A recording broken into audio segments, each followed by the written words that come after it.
Guys, ನಾನು ದಸರಾದಲ್ಲಿ cute ಆಗಿರೋ ಗೊಂಬೆನ ನೋಡಿದೆ. ಎಷ್ಟು ಕ್ಯೂಟ್ ಆಗಿದ್ದಾಳೆ ನೋಡಿ. ಎಲ್ಲ ದೇವಿನೂ ತುಂಬಾ ಚೆನ್ನಾಗಿ ಅಲಂಕಾರ ಮಾಡಿದ್ದಾರೆ. ಸುತ್ತಮುತ್ತಲು ಹಸಿರಾಗಿ ಎಷ್ಟು ಚೆನ್ನಾಗಿ ಕಾಣಿಸ್ತಿದೆ ನೋಡಿ.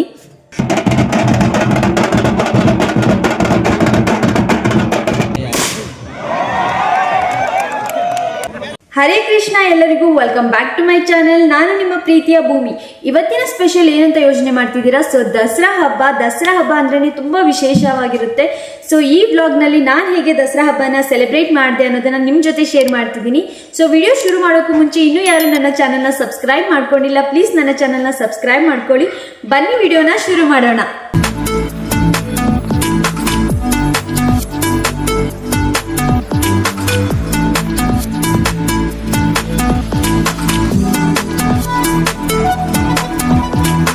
ಗೈಸ್, ಹಬ್ಬಕ್ಕೆ ಅಣ್ಣ ನೆನ್ನೆನೇ ಹೋಗಿ ಹೂವೆಲ್ಲ ತಗೊಬಂದ. ಯಾಕಂದರೆ ಹೂ ಇಲ್ಲ ಅಂದರೆ ಹಬ್ಬನೇ ಇನ್ಕಂಪ್ಲೀಟ್ ಆಗಿರುತ್ತೆ. ಸೊ ಅದಕ್ಕೆ ಮಾರ್ಕೆಟ್ಗೆ ಹೋಗಿ ಎಲ್ಲ ಥರದ ಹೂ ತಗೊಬಂದ. ನೋಡ್ತಿದ್ದೀರಲ್ಲ ಗೈಸ್, ನಮ್ಮ ಸುತ್ತಮುತ್ತಲಿನಲ್ಲಿರುವ ಹಳ್ಳಿ ಜನಗಳು ಎಲ್ಲರೂ ಬಂದು ಇಲ್ಲೇ ಹೂ ತಗೊಂಡು ಹೋಗೋದು. ಸೊ ಅಣ್ಣ ಮಾರ್ಕೆಟ್ಗೆ ಹೋಗಿ ಮಲ್ಲಿಗೆ ಹೂ, ಚೆಂಡು ಹೂ ಎಲ್ಲ ತಗೊಬಂದ.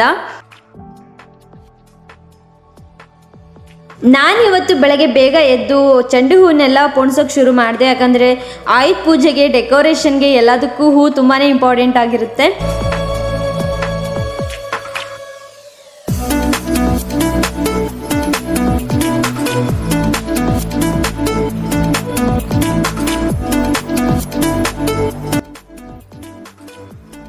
ಗೈಸ್, ಫೈನಲಿ ಹೂವಿನ ಹಾರ ಎಲ್ಲ ರೆಡಿ ಆಯಿತು. ನಾನು ಹೂವಿನ ಹಾರ ಎಲ್ಲ ರೆಡಿ ಮಾಡಿ ಹೊರಗೆ ಬರೋಷ್ಟರೊಳಗೆ ನಮ್ಮಣ್ಣ ಬೈಕ್ ತೊಳಿತಾ ಇದ್ದ. ನೋಡಿ, ಇವತ್ತು ನಮ್ಮಣ್ಣ ಬೈಕ್ನ ಎಷ್ಟು ಕ್ಲೀನಾಗಿ ವಾಶ್ ಮಾಡ್ತಿದ್ದಾನೆ. ಆಲ್ರೆಡಿ ಇವಾಗ ಅವನು ಕೆಲಸದ ಐಟಮ್ಸ್ನೆಲ್ಲ ಕ್ಲೀನಾಗಿ ತೊಳೆದಿಟ್ಟು ಬಂದಿದ್ದಾನೆ. ಇವಾಗ ಬೈಕ್ ಒಂದು ಉಳಿದಿತ್ತು, ಸೊ ಅದಕ್ಕೆ ಬೈಕ್ನ ಕ್ಲೀನಾಗಿ ತೊಳಿತಿದ್ದಾನೆ. ಬೈಕ್ನ ಎಷ್ಟು ಪ್ರೀತಿಯಿಂದ ನಗ್ನಗ್ತಾ ವಾಶ್ ಮಾಡ್ತಿದ್ದಾನೆ. ಕೆಲಸನ ನಗ್ನಗ್ತಾ ಮಾಡೋದನ್ನು ನಮ್ಮ ಅಣ್ಣನ ನೋಡೇ ಕಲಿಬೇಕು ನಾನು ಗೈಸ್. ಡೈಲಿ ಲೈಫ್ನಲ್ಲಿ ನಮ್ಮ ಕೆಲಸಕ್ಕೆ ಸಹಾಯ ಆಗುವಂಥ ಐಟಮ್ಸ್ನ, ಈ ಥರ ವೆಹಿಕಲ್ಸ್ನ ನಾವು ಪೂಜೆ ಮಾಡೋದಾಗಲಿ, ಆಮೇಲೆ ಅದಕ್ಕೆ ಕೃತಜ್ಞತೆ ಸಲ್ಲಿಸೋದಾಗಲಿ, ಇದನ್ನೆಲ್ಲ ಮರ್ತೇ ಬಿಡ್ತೀವಿ. ಸೊ ಈ ಥರ ಒಂದು ಹಬ್ಬ ಅಂತ ಇದ್ದಾಗ ನಾವೆಷ್ಟೇ ಬ್ಯುಸಿ ಇದ್ರೂ ಕೂಡ ಅದನ್ನೆಲ್ಲ ಪಕ್ಕಕ್ಕಿಟ್ಟು ಈ ಥರ ವೆಹಿಕಲ್ಸ್ನ ಕ್ಲೀನ್ ಮಾಡೋದಾಗಿರ್ಬೋದು, ಪೂಜೆ ಮಾಡೋದಾಗಿರ್ಬೋದು, ಈ ಥರ ಎಲ್ಲ ಮಾಡಿ ಥ್ಯಾಂಕ್ ಯು ಅಂತ ಹೇಳಿ ಒಂದು ಕೃತಜ್ಞತೆನ ಸಲ್ಲಿಸ್ತೀವಿ. ಸೊ ಇದೆಲ್ಲ ಮಾಡೋಕ್ಕೆ ಈ ಹಬ್ಬಗಳು ನಮಗೆ ಸಹಾಯ ಮಾಡ್ತವೆ ಅಂತಲೇ ಹೇಳ್ಬೋದು.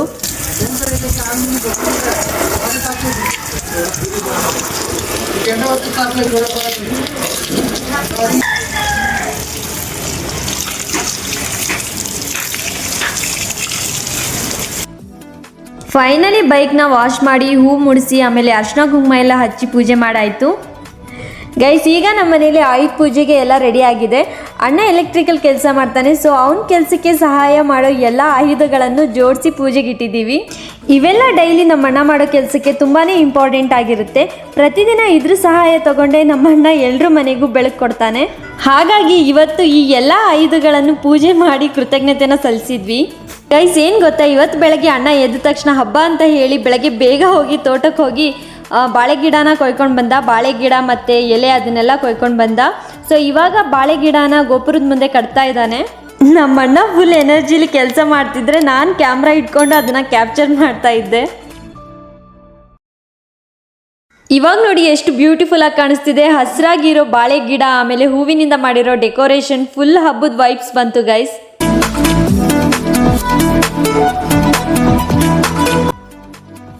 ಇವಾಗ ನೈವೇದ್ಯ ಮಾಡೋಕ್ಕೆ ಹೋಳಿಗೆ ಮಾಡ್ತಾ ಇದ್ದೀನಿ. ಗೈಸ್, ಏನು ಗೊತ್ತಾ, ಮೊದಲಿಗೆಲ್ಲ ಅಮ್ಮ ನಂಗೆ ಬೈತಾ ಇದ್ರು, ಯಾಕಂದರೆ ನಿಂಗೆ ಸರಿಯಾಗಿ ಹಿಟ್ಟು ಕಲ್ಸೋಕೆ ಬರಲ್ಲ, ಹೋಳಿಗೆ ಮಾಡೋಕ್ಕೆ ಬರಲ್ಲ ಅಂತ ಹೇಳಿ. ಆದರೆ ಇವಾಗ ನೋಡಿದರೆ ನಮ್ಮಮ್ಮ ಇದನ್ನೆಲ್ಲ ನೋಡಿ ತುಂಬ ಖುಷಿ ಪಡ್ತಾರೆ. ಹೋಳಿಗೆ ಚೆನ್ನಾಗಿ ಟೇಸ್ಟಾಗಿ ಮಾಡ್ತೀನಲ್ಲ ಅದಕ್ಕೆ. ಇನ್ನೊಂದೇನು ಗೊತ್ತಾ, ನಮ್ಮ ಮನೇಲಿ ಈ ಹಬ್ಬಗಳೆಲ್ಲ ಬಂದುಬಿಟ್ರೆ ನಾವು ಹೋಳಿಗೆ ಮತ್ತು ಹೋಳಿಗೆ ಸಾರನ್ನ ಮಾತ್ರ ಮಿಸ್ ಮಾಡಲ್ಲ. ಯಾಕಂದರೆ ಅದೇ ಸ್ಪೆಷಲ್ಲು. ನಮಗೆ ಹೋಳಿಗೆ ಮಾಡಿದ್ರೇ ಹಬ್ಬ ತುಂಬ ಸ್ಪೆಷಲ್ ಅನಿಸುತ್ತೆ. ಹಬ್ಬದಲ್ಲಿ ನಾವು ಎಷ್ಟು ಥರದ ಅಡುಗೆ ಮಾಡಿದರೂ ಕೂಡ ಹೋಳಿಗೆ ಮಾಡಲಿಲ್ಲ ಅಂದರೆ ಆ ಹಬ್ಬ ಇನ್ಕಂಪ್ಲೀಟ್ ಅಂತ ಹೇಳ್ಬೋದು. ಹೋಳಿಗೆ ತಿನ್ನೋದು ಒಂದು ಸ್ಪೆಷಲ್ ಆಗಿರುತ್ತೆ ಹಬ್ಬದಲ್ಲಿ. ಸೊ ಇವಾಗ ಬಾಣಲಿಗೆ ಎಣ್ಣೆ ಹಾಕ್ಕೊಂಡು ಮೊದಲು ಎಣ್ಣೆ ಚೆನ್ನಾಗಿ ಬಿಸಿ ಮಾಡಿಕೊಂಡೆ. ಎಣ್ಣೆ ಬಿಸಿ ಆದ ತಕ್ಷಣ ಒಂದೊಂದೇ ಹೋಳಿಗೆನ ಎಣ್ಣೆಗೆ ಬಿಡ್ತಾ ಇದ್ದೀನಿ.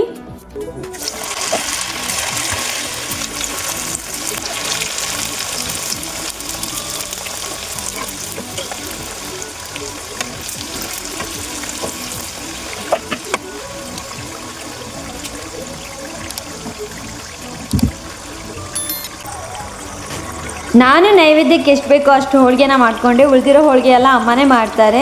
ಸೊ ಇವಾಗ ಹೋಳಿಗೆ ಎಲ್ಲ ರೆಡಿಯಾಗಿದೆ. ಹೋಳಿಗೆ ಮಾಡಾಯಿತು. ಇವಾಗ ಸ್ವಲ್ಪ ಸ್ಪೈಸಿಯಾಗಿ ಈರುಳ್ಳಿ ಬಜ್ಜಿ ಮಾಡ್ತಿದ್ದೀನಿ. ಹಬ್ಬದ ದಿನ ಸಿಹಿ ತಿಂದಮೇಲೆ ಸ್ವಲ್ಪ ಉಪ್ಪು ಖಾರ ಬೇಕಲ್ವಾ, ಅದಕ್ಕೆ ಪರ್ಫೆಕ್ಟ್ ಅಂದರೆ ಈರುಳ್ಳಿ ಬಜ್ಜಿ. ಸೊ ಅದಕ್ಕೆ ನಾನು ಈರುಳ್ಳಿ ಬಜ್ಜಿ ಮಾಡ್ತಾ ಇದ್ದೀನಿ ಇವಾಗ.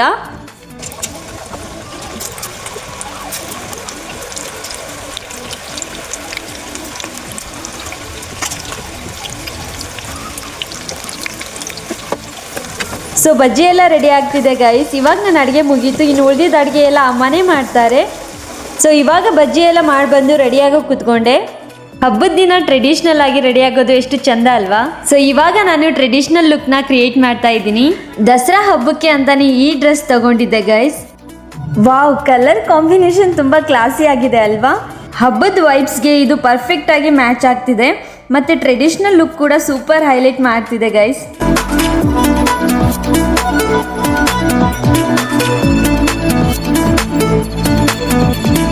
ನನಗೆ ಪರ್ಸ್ನಲಿ ಹಬ್ಬದ ದಿನ ಸಿಂಪಲ್ ಬಟ್ ಟ್ರೆಡಿಷ್ನಲ್ ಔಟ್ಫಿಟ್ ಇಷ್ಟ ಆಗುತ್ತೆ. ಸೊ ಈ ಡ್ರೆಸ್ ಹಾಕ್ಕೊಂಡ್ರೆ ಪರ್ಫೆಕ್ಟ್ ಫೆಸ್ಟಿವಲ್ ಗ್ಲೋ ಬರುತ್ತೆ. ಫೈನಲಿ ರೆಡಿಯಾಗಾಯಿತು. ಈ ಡ್ರೆಸ್ ನಿಮ್ಗೆ ಇಷ್ಟ ಆದರೆ ನಾನು ಇದ್ರ ಲಿಂಕ್ನ ಡಿಸ್ಕ್ರಿಪ್ಷನಲ್ಲಿ ಹಾಕಿದ್ದೀನಿ. ಸೊ ನೀವು ಚೆಕ್ ಮಾಡ್ಬೋದು ಗೈಸ್. ಇವಾಗ ನಾವು ರೆಡಿಯಾಗಿ ಬನ್ನಿ ತಗೋಬರೋಕ್ಕೆ ದೇವಸ್ಥಾನದ ಹತ್ರ ಹೊರಟ್ವಿ. ಆ್ಯಕ್ಚುಲಿ ತುಂಬ ಇಂಟ್ರೆಸ್ಟಿಂಗ್ ಆಗಿರೋದೇ ಇಲ್ಲಿ, ಯಾಕಂದರೆ ನಾನು ನಿಮ್ಮ ಜೊತೆ ನಮ್ಮೂರಲ್ಲಿ ದಸರಾ ಹೇಗೆ ಮಾಡ್ತಾರೆ, ಆಮೇಲೆ ಇಲ್ಲಿನ ಕಲ್ಚರ್ ಹೇಗಿರುತ್ತೆ ಅನ್ನೋದನ್ನು ನಾನು ನಿಮಗೆ ತೋರಿಸ್ತೀನಿ. ಸೊ ಬನ್ನಿ ನೋಡೋಣ ನಮ್ಮೂರಿನ ಕಲ್ಚರ್ ಹೇಗಿರುತ್ತೆ ಅನ್ನೋದನ್ನು ನಾನು ನಿಮಗೆ ತೋರಿಸ್ತೀನಿ.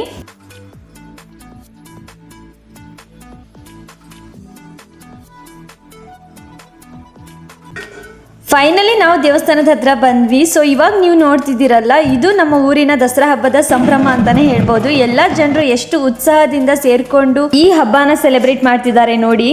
ಹಬ್ಬದ ದಿನ ಎಲ್ಲರೂ ಸೇರ್ಕೊಂಡು ಡೊಳ್ಳನ್ನು ಬಾರಿಸ್ತಾ ಇದ್ದಾರೆ. ಸೊ ಇದು ನಮ್ಮ ಊರಿನ one of the special moment ಅಂತಾನೆ ಹೇಳ್ಬೋದು.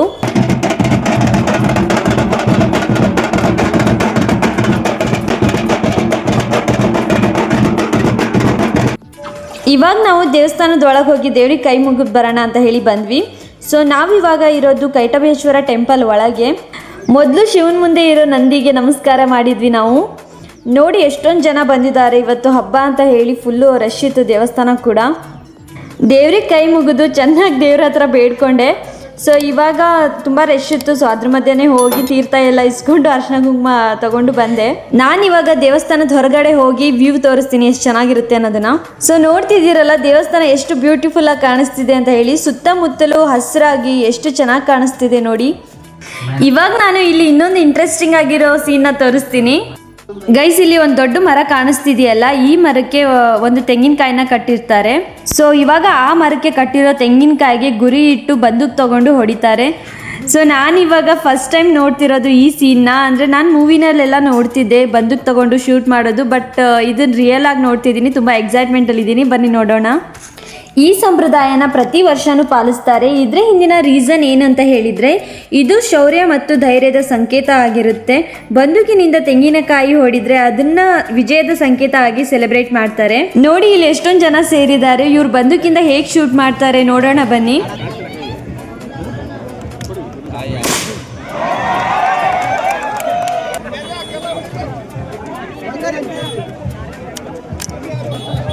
ಇವಾಗ ನಾವೆಲ್ಲರೂ ಆಂಜನೇಯ ದೇವಸ್ಥಾನ ಹತ್ರ ಬಂದ್ವಿ. ನೋಡಿ ಎಷ್ಟು ಜನ ಬಂದು ಸೇರಿದ್ದಾರೆ. ನಮ್ಮ ಊರಿನ ಎಲ್ಲ ಜನರು ಇಲ್ಲಿ ಬಂದಿದ್ದಾರೆ. ಇಲ್ಲಿ ಇವಾಗ ನೀವು ನೋಡ್ತಿದ್ದೀರಲ್ಲ, ಇದು ದುರ್ಗಮ್ಮ ಮತ್ತು ಚೌಡಮ್ಮ ದೇವಿಯ ಪಲ್ಲಕ್ಕಿ. ಈ ದೇವರಿಗೆ ಇಲ್ಲಿ ಪೂಜೆ ಎಲ್ಲ ಕಂಪ್ಲೀಟ್ ಆದಮೇಲೆ ಈ ಪಲ್ಲಕ್ಕಿಲಿ ತಗೊಂಡು ಹೋಗಿ ತಿರ್ಸ್ಕೊಂಡು ಬರ್ತಾರೆ.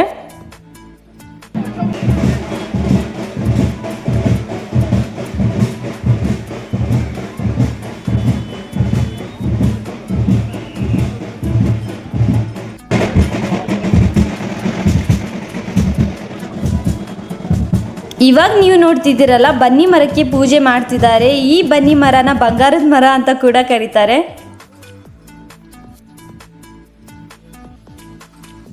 ಈ ಬನ್ನಿ ಮರದ ವಿಶೇಷ ಏನು ಅಂತ ಹೇಳಿದ್ರೆ, ಪಾಂಡವರು ವನವಾಸಕ್ಕೆ ಹೋದ ಸಮಯದಲ್ಲಿ ತಮ್ಮ ಆಯುಧಗಳನ್ನೆಲ್ಲ ಬನ್ನಿ ಮರದ ಕೆಳಗೆ ಅವಿತಿಡ್ತಿದ್ರಂತೆ.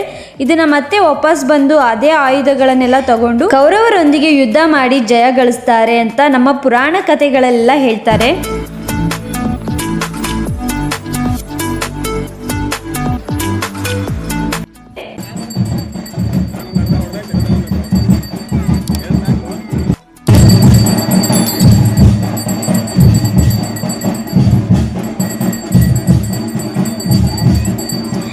ಬನ್ನಿ ಗಿಡಕ್ಕೆ ಪೂಜೆ ಎಲ್ಲ ಮಾಡಾದ್ಮೇಲೆ ಎಲ್ಲಾ ದಿಕ್ಕಿಗೆ ಬಿಲ್ಲು ಬಾಣನ ಬಿಡೋದು ಇಲ್ಲಿನ ಸಂಪ್ರದಾಯ ಆಗಿದೆ.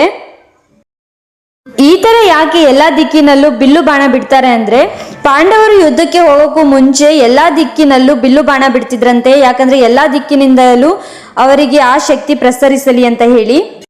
ಈ ಸಂಪ್ರದಾಯ ಇಂದಿಗೂ ಹೀಗೆ ಮುಂದುವರಿದಿದೆ. ಈ ತರ ಎಲ್ಲಾ ದಿಕ್ಕಿಗೂ ಬಾಣನ ಬಿಟ್ರೆ ದೇವಿಯ ಆಶೀರ್ವಾದ ಎಲ್ಲಾ ಕಡೆನೂ ಹರಡುತ್ತೆ. ಹೀಗಾಗಿ ಪ್ರತಿ ವರ್ಷ ಬನ್ನಿ ಪೂಜೆ ಆದ್ಮೇಲೆ ಈ ತರ ಬಿಲ್ಲು ಬಾಣನ ಎಲ್ಲಾ ದಿಕ್ಕಿನಲ್ಲೂ ಬಿಡ್ತಾರೆ. ಈ ಬನ್ನಿನ ಐಶ್ವರ್ಯಕ್ಕೆ ಹೋಲಿಸ್ತಾರೆ. ಬನ್ನಿನ ನಾವು ಮನೆಗೆ ತಗೊಂಡೋಗಿ ದೇವ್ರ ಮುಂದೆ ಇಟ್ರೆ ಐಶ್ವರ್ಯ ಸಂಪತ್ತು ಎಲ್ಲ ಜಾಸ್ತಿ ಆಗುತ್ತೆ ಅಂತ ಹೇಳ್ತಾರೆ. ಮನೆಗೆ ಬಂದಾದ್ಮೇಲೆ ಬನ್ನಿನ ಎಲ್ರಿಗೂ ಕೊಟ್ಟು ಆಶೀರ್ವಾದ ತಗೊಳ್ತೀವಿ. ನಾವು ಮಾಡೋ ಎಲ್ಲಾ ಕೆಲಸದಲ್ಲೂ ಜಯ ಸಾಧಿಸ್ಲಿ ಅಂತ ಹೇಳಿ, ಆಮೇಲೆ ನಮ್ಮ ಜೀವನ ಬಂಗಾರ ಆಗ್ಲಿ ಅಂತ ಹೇಳಿ ಹಿರಿಯರು ಆಶೀರ್ವಾದ ಮಾಡ್ತಾರೆ. ನಾವು ಬನ್ನಿ ಎಲ್ಲ ತಗೊಂಡು ಮನೆಗೆ ಬರೋಷ್ಟ್ರೊಳಗೆ ಸಾಯಂಕಾಲ ಆಗ್ಬಿಟ್ಟಿತ್ತು. ಸೊ ಬನ್ನಿ ಎಲ್ಲ ಮನೆಗೆ ಕೊಟ್ಟು ಆಶೀರ್ವಾದ ತಗೊಂಡು ಇವಾಗ ನಾವು ದೇವಸ್ಥಾನಕ್ಕೆ ಬಂದ್ವಿ. ಗೈಸ್, ನಾನು ನಮ್ಮಣ್ಣ ದೇವಸ್ಥಾನಕ್ಕೆ ಬಂದ್ವಿ. ಎಷ್ಟು ಚೆನ್ನಾಗಿ ಡೆಕೋರೇಷನ್ ಮಾಡಿದ್ದಾರೆ ನೋಡಿ.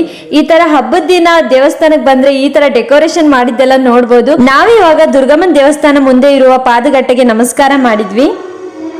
ಇವಾಗ ದೇವಸ್ಥಾನದೊಳಗೆ ಹೋಗ್ತಾ ಇದ್ದೀವಿ. ಅಂಡ್ ಎಂಟ್ರೆನ್ಸಿಗೆ ಎಷ್ಟು ಚೆನ್ನಾಗಿ ಲೈಟಿಂಗ್ಸ್ ಎಲ್ಲ ಹಾಕಿ ಡೆಕೋರೇಷನ್ ಮಾಡಿದ್ದಾರೆ ನೋಡಿ. ನೋಡಕ್ಕೆ ಎಷ್ಟು ಚೆನ್ನಾಗಿ ಅನ್ಸುತ್ತೆ.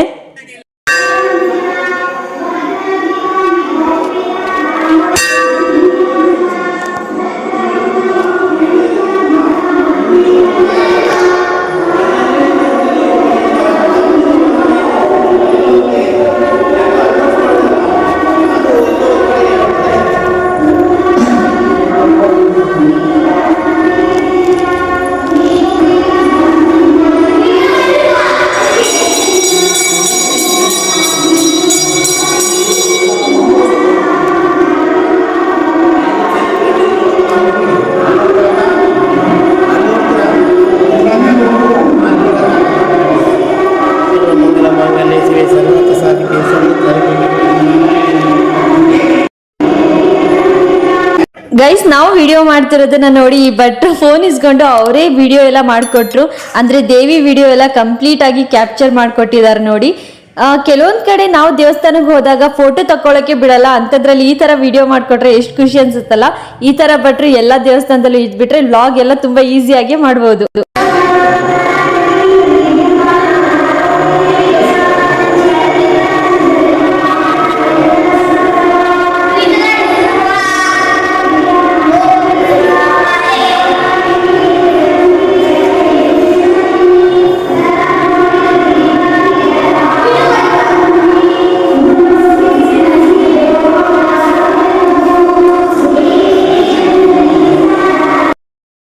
ಗೈಸ್, ಎಷ್ಟು ಒಳ್ಳೆ ಭಟ್ರಲ್ವಾ, ಅವರೇ ವಿಡಿಯೋ ಮಾಡಿಕೊಟ್ರು. ಅಂಡ್ ಇವಾಗ ನಾವು ಪ್ರದಕ್ಷಿಣೆ ಹಾಕ್ತಾ ಇದ್ದೀವಿ.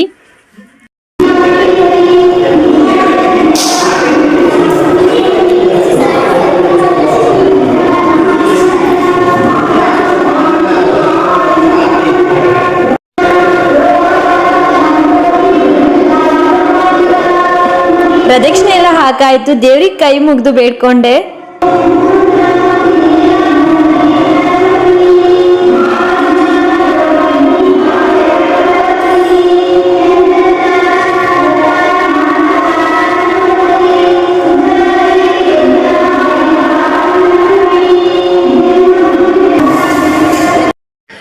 ನಾವು ದೇವ್ರಿಗೆ ಕೈಯೆಲ್ಲ ಮುಗಿದ್ ಬಂದು ಕೂತ್ಕೊಂಡ್ವಿ. ಅಂಡ್ ಇವಾಗ ನಾವು ಫೋಟೋ ತಗೊಳ್ತಾ ಇದ್ವಿ. ಆಕ್ಚುಲಿ ನಮ್ಮಣ್ಣ ಫೋಟೋ ತೆಗಿಯೋ ಅಂತ ಹೇಳಿದ್ರೆ ಮೇಲೆ ಕೆಳಗೆ ಕ್ಯಾಮ್ರಾ ಮಾಡ್ತಿದ್ದಾನೆ.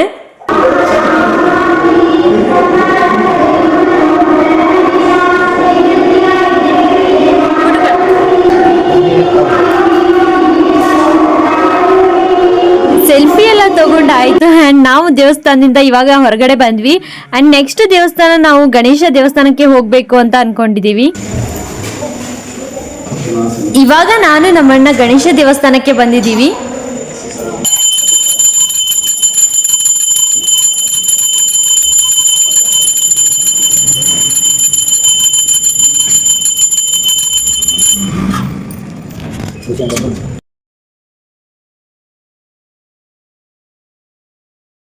ಮಹಾಮಂಗಳಾರತಿನ ಮುಗಿಸ್ಕೊಂಡು ಆರತಿ ಎಲ್ಲ ತಗೊಂಡು ತೀರ್ಥ ತಗೊಂಡು ಪ್ರದಕ್ಷಿಣೆ ಹಾಕಕ್ಕೆ ಶುರು ಮಾಡಿದ್ವಿ ಗೈಸ್. ಪ್ರದಕ್ಷಿಣೆ ಎಲ್ಲ ಹಾಕಿ ಸ್ವಲ್ಪ ಹೊತ್ತು ಕುತ್ಕೊಂಡು ಆಮೇಲೆ ಹೊರಗಡೆ ಬಂದ್ವಿ. ಮತ್ತೆ ಇನ್ನೊಂದು ದೇವಸ್ಥಾನಕ್ಕೆ ಹೋಗ್ಬೇಕಿತ್ತು ಅದಕ್ಕೆ. ಗೈಸ್ ಇವಾಗ ನೀವು ನೋಡ್ತಿದ್ದೀರಲ್ಲ, ಇದು ಕನ್ನಿಕಾ ಪರಮೇಶ್ವರಿ ದೇವಸ್ಥಾನ. ಬನ್ನಿ ಒಳಗೆ ಹೋಗೋಣ. ವಾವ್, ಎಷ್ಟು ಚೆನ್ನಾಗಿ ಡೆಕೋರೇಷನ್ ಮಾಡಿದ್ದಾರೆ ನೋಡಿ. ನನಗಂತೂ ನೋಡಿ ತುಂಬಾನೇ ಖುಷಿ ಆಯಿತು. ಆ್ಯಂಡ್ ಎಲ್ಲ ದೇವಿನೂ ತುಂಬ ಚೆನ್ನಾಗಿ ಅಲಂಕಾರ ಮಾಡಿದ್ದಾರೆ. ಆ್ಯಂಡ್ ಇಲ್ಲೆಲ್ಲ ದೇವಿ ಸ್ತೋತ್ರ ಎಲ್ಲ ಹೇಳ್ತಾ ಇದ್ರು ದೇವಸ್ಥಾನದೊಳಗೆ. ಎಷ್ಟು ಚೆನ್ನಾಗಿ ಹೇಳ್ತಾ ಇದ್ರು, ಹಾಗೆ ಕೇಳ್ತಾ ಕುತ್ಕೋಬಿಟ್ಟಿದ್ದೆ. ಇಲ್ಲಿ ನೋಡಿ ಎಷ್ಟು ಚೆನ್ನಾಗಿ ನವದುರ್ಗೆಯರನ್ನು ಒಂದೊಂದು ದೇವಿನೂ ಎಷ್ಟು ಚೆನ್ನಾಗಿ ಅಲಂಕಾರ ಮಾಡಿದ್ದಾರೆ. ಹಾಗೆ ಇಲ್ಲಿ ಕೆಳಗೆ ನೋಡಿ ಕ್ಯೂಟ್ ಆಗಿ ಪುಟ್ ಪುಟ್ ಗೊಂಬೆನ ಎಷ್ಟು ಚೆನ್ನಾಗಿ ಜೋಡಿಸಿದ್ದಾರೆ. ಸೊ ದಸರಾ ಹಬ್ಬ ಅಂದರೆ ಬೊಂಬೆಗಳ ಹಬ್ಬ ಅಂತ ಹೇಳ್ತಾರಲ್ವಾ. ಸೊ ಎಷ್ಟು ಚೆನ್ನಾಗಿ ಕಾಣಿಸುತ್ತೆ ನೋಡಿ. ನೋಡಿದ್ರೆ ತುಂಬ ಖುಷಿ ಆಗ್ತಿದೆ. ನೋಡ್ತಿದ್ರೆ ಹಾಗೆ ನೋಡ್ತಾನೆ ಇರಬೇಕು ಅನ್ಸುತ್ತೆ. ಸೊ ನಾನು ಇವಾಗ ಸ್ವಲ್ಪ ಹೊತ್ತು ಅಲ್ಲೇ ಕೂತ್ಕೊಂಡು ಆಮೇಲೆ ಈಗ ದೇವಸ್ಥಾನದೊಳಗೆ ಬಂದೆ. ಆ್ಯಂಡ್ ಇವಾಗ ನೀವು ನೋಡ್ತಿದ್ದೀರಲ್ಲ, ಈ ದೇವರ ಹೆಸರು ಕನ್ನಿಕಾ ಪರಮೇಶ್ವರಿ ಅಂತ ಹೇಳಿ. ಸೊ ಇಲ್ಲಿ ನವರಾತ್ರಿನ ತುಂಬ ಗ್ರ್ಯಾಂಡ್ ಆಗಿ ಸೆಲೆಬ್ರೇಟ್ ಮಾಡ್ತಾರೆ. ಅಂದರೆ ದೇವಿಗೆ ಪ್ರತಿದಿನ ಒಂದೊಂದು ರೀತಿ ಅಲಂಕಾರ ಮಾಡ್ತಿರ್ತಾರೆ. ನೋಡೋಕೆ ತುಂಬಾನೇ ಚೆನ್ನಾಗಿರುತ್ತೆ. ಹಾಗೆ ನಾನಿವಾಗ ದೇವಿಗೆ ಕೈ ಮುಗಿದು ಪ್ರದಕ್ಷಿಣೆ ಹಾಕ್ತಿದ್ದೀನಿ.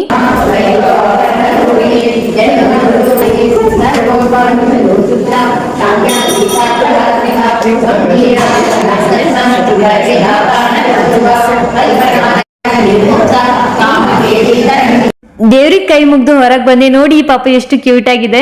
ನನಗಿಲ್ಲಿ ನೋಡ್ತಾ ಇದ್ರೆ ನಾನು ಲಾಸ್ಟ್ ಟೈಮ್ ಭರತನಾಟ್ಯ ಮಾಡಿದ್ದೆ, ಅದು ನೆನ್ಪು ಬರ್ತಾ ಇದೆ. ಸೊ ನವರಾತ್ರಿ ಟೈಮ್ನಲ್ಲೇ ಭರತನಾಟ್ಯ ಮಾಡಿದ್ದೆ. ಸೊ ಇವಾಗ ನೆನೆಸ್ಕೊಳ್ಳೋಕೆ ತುಂಬಾ ಚೆನ್ನಾಗಿ ಅನ್ಸುತ್ತೆ. ಈ ಪ್ಲೇಸ್ ಎಲ್ಲ ನೋಡ್ತಿದ್ರೆ ನನಗೆ ಅದೇ ನೆನ್ಪು ಬರುತ್ತೆ. ಇಲ್ಲಿ ಲೈಟಿಂಗ್ಸ್ ಎಲ್ಲ ಹಾಕಿ ಎಷ್ಟು ಚೆನ್ನಾಗಿ ಡೆಕೋರೇಷನ್ ಮಾಡಿದ್ರು. ಸೊ ಇವಾಗ ನೆಕ್ಸ್ಟ್ ನಾವು ಚೌಡಮ್ಮನ ದೇವಸ್ಥಾನಕ್ಕೆ ಹೋಗ್ತಾ ಇದೀವಿ. ಅಂಡ್ ಚೌಡಮ್ಮನ ದೇವಸ್ಥಾನದಲ್ಲೂ ತುಂಬಾ ಚೆನ್ನಾಗಿ ಅಲಂಕಾರ ಮಾಡಿರ್ತಾರೆ ದೇವಿಗೆ. ಸೊ ಅದನ್ನ ನೋಡ್ಕೊ ಬರಕ್ಕೆ ನಾನು ನಮ್ಮಣ್ಣ ಹೋಗ್ತಾ ಇದೀವಿ ಗೈಸ್.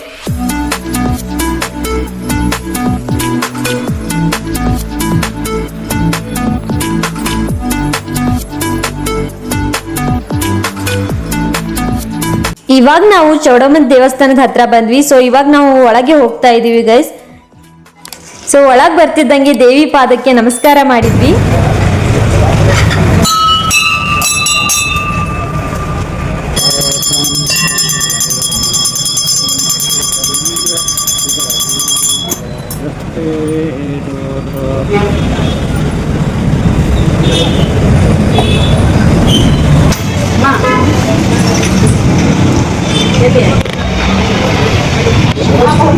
ಗೈಸ್ ನಾನು ದಸರಾದಲ್ಲಿ ಕ್ಯೂಟ್ ಆಗಿರೋ ಗೊಂಬೆನ ನೋಡಿದೆ. ಎಷ್ಟು ಕ್ಯೂಟ್ ಆಗಿದ್ದಾಳೆ ನೋಡಿ.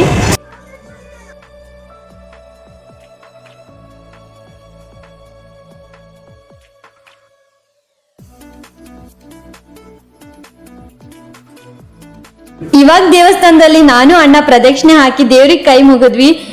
ಈ ತರ ಎಷ್ಟು ಚೆನ್ನಾಗಿ ಡೆಕೋರೇಷನ್ ಮಾಡಿದ್ರು ಅಂತ ಹೇಳಿದ್ರೆ ಎಲ್ಲಾ ದೇವಸ್ಥಾನನೂ ಸುತ್ತ ಬಂದ್ವಿ. ಎಷ್ಟು ಚೆನ್ನಾಗಿ ಅನಿಸ್ತು ಅಂತ ಹೇಳಿದ್ರೆ ಇಬ್ರಿಗೂ ತುಂಬಾನೇ ಖುಷಿ ಆಯ್ತು.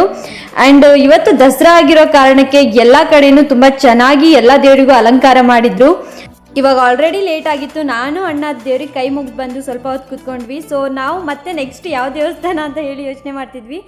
ಸೊ ಅಣ್ಣ ಹೇಳ್ದ ಅರಳಿಕಟ್ಟೆ ಹತ್ರ ಚೌಡಮ್ಮನ ದೇವಸ್ಥಾನ ಇದೆಯಲ್ಲ, ಅಲ್ಲಿ ಹೋಗಿ ಬರೋಣ ಬಾ ಅಂತ ಹೇಳಿ. ಸೊ ನಾವಿಬ್ರು ಅಲ್ಲಿ ಹೊರಟಿದೀವಿ ಈಗ. ಸೊ ಗೈಸ್ ಅಲ್ಲಿ ಏನ್ ಸ್ಪೆಷಲ್ ಅಂತ ಹೇಳಿದ್ರೆ ಚೌಡಮ್ಮನ ದೇವಸ್ಥಾನಕ್ಕೆ ಅಲ್ಲೇ ನವರಾತ್ರಿನ ಸೆಲೆಬ್ರೇಟ್ ಮಾಡೋದು. ಅಂದ್ರೆ ಪ್ರತಿದಿನಾನು ದೇವರಿಗೆ ಹೋಗಿ ಪೂಜೆ ಮಾಡ್ತಾರೆ. ಅಲ್ಲಿ ಬನ್ನಿ ಗಿಡ ಕೂಡ ಇದೆ. ಬೆಳಗ್ಗೆ 4 ಗಂಟೆಗೆ ಎಲ್ರು ಹೋಗಿ ಪೂಜೆ ಮಾಡ್ತಾರೆ ಅಲ್ಲಿ. ಸೊ ಇವಾಗ ನಾನು ಅಣ್ಣ ಬನ್ನಿ ಗಿಡದ ಹತ್ರ ಹೋಗ್ತಾ ಇದೀವಿ.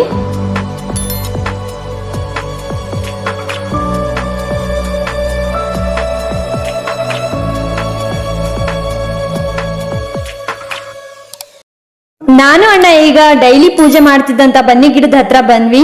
ಸೊ ಇಲ್ಲಿ ತುಂಬಾ ಚೆನ್ನಾಗಿ ಡೆಕೋರೇಷನ್ ಮಾಡಿದ್ರು. ಸ್ವಲ್ಪ ಲೇಟ್ ಆಗಿ ಬಂದ್ಬಿಟ್ವಿ. ಎಲ್ಲಾ ಡೆಕೋರೇಷನ್ ತೆಗ್ದಿದ್ದಾರೆ ಅನ್ಸುತ್ತೆ. ನೋಡೋಣ ಬನ್ನಿ.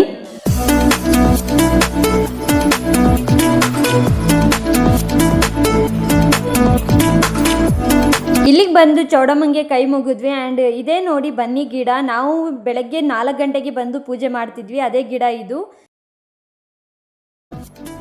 ನೋಡಿದ್ರಲ್ಲ ಗೈಸ್, ನಾವು ಹೇಗೆ ದಸರಾ ಸೆಲೆಬ್ರೇಷನ್ ಮಾಡಿದ್ವಿ ಅಂತ ಹೇಳಿ. ನನಗಂತೂ ದೇವಸ್ಥಾನಕ್ಕೆ ಹೋಗಿ ಬಂದಿದ್ದೆ ತುಂಬಾ ಖುಷಿ ಆಯ್ತು. ಅಂಡ್ ದೇವಸ್ಥಾನಕ್ಕೆಲ್ಲ ಹೋಗಿ ಬಂದು ನನಗೆ ಸ್ವಲ್ಪ ಟಯರ್ಡ್ ಆಗಿದ್ದು, ಅದಕ್ಕೆ ಅಣ್ಣಂಗೆ ಐಸ್ ಕ್ರೀಮ್ ಕೊಡಿಸು ಅಂತ ಹೇಳಿದೆ. ಅಣ್ಣ ಐಸ್ ಕ್ರೀಮ್ ಕೊಡಿಸ್ದ, ಅದನ್ನ ತಿನ್ಕೊಂಡು ಮನೆಗೆ ಹೊರಟ್ವಿ.